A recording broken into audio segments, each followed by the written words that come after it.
In today's video, I'm going to share with you all of the things that I wish I had learned sooner when it comes to portrait, so keep on watching.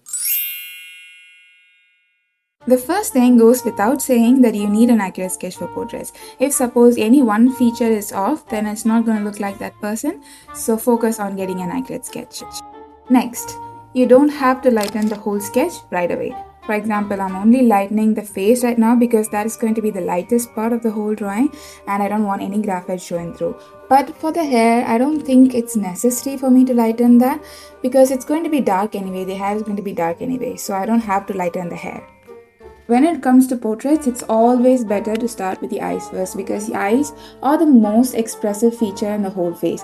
And also, it is the easiest feature to mess up once you've finished your drawing. So it's always better to start with the eyes first, take all the time you need and get it done as perfect as you can, and then you can move on to other features. To get an even shading and also to get that transition between the colors so smooth, you need to use a lot of colors for portraits. So don't limit yourself to only using 12 colors or 24 color pencils.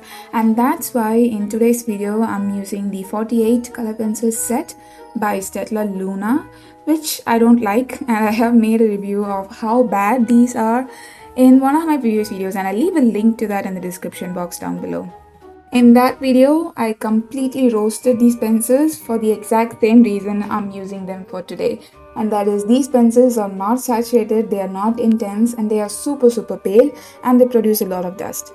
And since these pencils are very pale, they become the perfect set for this particular drawing.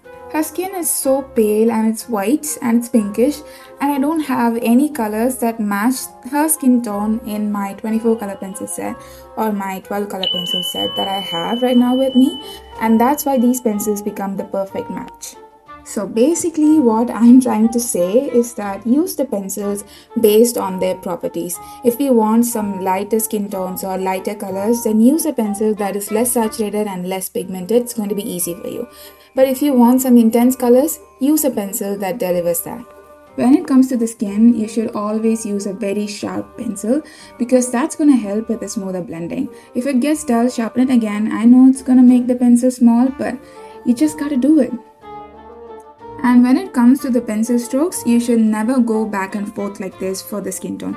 It's going to ruin everything for you. It's going to make your drawing look so streaky. Instead, you should always go in circular motions like this because this is going to help with a smoother blending.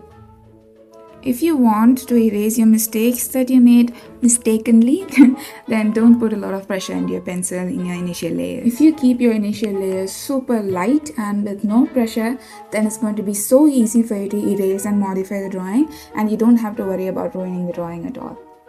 Now, for choosing the perfect colors for your pencil, keep in mind you can never do that. Because the skin is so complicated, you don't have a single skin tone for the whole face. There's going to be a lot of undertones. Some areas are going to be reddish, some areas are going to be pinkish or maybe even bluish, greenish. There's a lot of tint to the skin.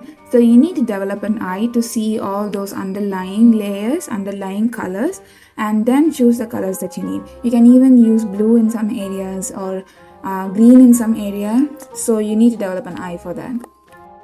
When it comes to hair, believe me, it takes a lot of time when you draw everything by pencil strokes alone. So instead, what I suggest is that you create a base layer of colors just by shading them. Create the highlights and shadows as you can see in your reference image, and then use pencil strokes to build that hair texture. This way, you're going to get realistic looking hair texture in just half the time if you're only using pencil strokes. If you want to know more about how to draw realistic hair, then check out this video which I made, and I'll leave a link to that in the description box down below. And in that video, I explained a lot about the technique that I just told you now. For some bright and bold highlights in the hair, you can always use a sticky razor, and if you don't have it, just go buy it. It's going to be so helpful for you, not only with this color pencil thing, whatever pencils you have, graphite, charcoal, you name it, you can use it for that. Another tool which I think can be very useful but not absolutely necessary is this blender pencil, and this one is by staedtler and it has been featured in this video right here, and I'll leave a link to that in the description box down below, so go check that out. What this pencil basically does is that it blends out all the color pencil layers and it gets rid of all the streakiness in your layers, and also it gives you some intense colors.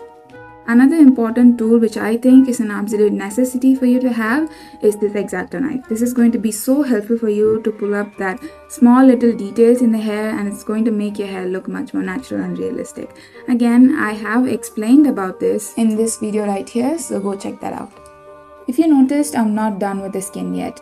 I laid a lot of colors, but I didn't blend anything but moved on to drawing the hair. And the main reason to do that is because it's so easy to judge the contrast in the skin when it is in a plain white background. But once I'm done with the hair, you can clearly see that the skin has a lot less contrast. And that's the main reason why I'm not done with the skin yet. And once I'm done with the dress too, I'll go back to the skin again. If you know that a certain area is going to be dark and saturated and you have the right color pencil for that, just go ahead and burnish it. You don't have to work in layers. And that's what I'm doing for the tie, and also that's what I did for the hair in some of the regions. You don't have to use a sharp pencil to burnish. You can use just a blunt pencil as it is. And for your information, I used the same blunt pencil for the hair as well to build up the colors in the initial layers, and then only I used a sharp pencil for all the details. So basically, you don't have to use a sharp pencil for every single area. You can get away with a blunt pencil if you know the areas where you can use them. Don't be afraid to use black in your portraits, because black can help with the contrast and it will make your drawing look much more intense. But always keep in mind, black can quickly ruin your drawing, so just be careful with it. Just as I told you before, now that I'm done with all the other things, the hair and the dress, I'm going to go back to the skin. Now I'm going to work on building the contrast.